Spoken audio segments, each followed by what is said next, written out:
Hi viewers, বরমশাই বললেন মাছ মাংস খেতে খেতে আর ভালো লাগছে না, এমন কিছু রান্না করো যাতে খেতে সুস্বাদু হয়। তাই আর কি করে ফেললাম, বড়ার তরকারি। বড়ার তরকারি করা খুবই সহজ। ডাল ভিজিয়ে বেটে নিতে হবে, বেটে নিয়ে তারপরে ওটাকে একটুক্ষণ ফুটিয়ে নিয়ে বড়া তৈরি করে নিতে হবে। বড়াগুলিকে ভেজে নিতে হবে ভালো করে। তার মধ্যে ওই কড়াইয়ের মধ্যে তেল দিয়ে তার মধ্যে শুকনো লঙ্কা তেজপাতা ফোড়ন দিয়ে কোয়াশ আলু দিয়ে দিয়েছি। কোয়াশ আলু দিয়ে স্বাদ মতন লবণ হলুদ দিয়ে ভালো করে ভেজে নিতে হবে। ভালো করে ভেজে নিয়ে তার মধ্যে দিয়ে দিতে হবে ঝোল।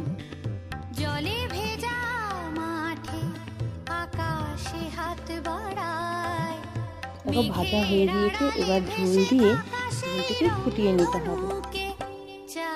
ফুটিয়ে নিয়ে তার মধ্যে দিয়ে দিতে হবে বড়া। তৈরি আমাদের বড়ার তরকারি। এটি খুবই সুস্বাদু হয়, আপনারাও করে খেয়ে দেখবেন।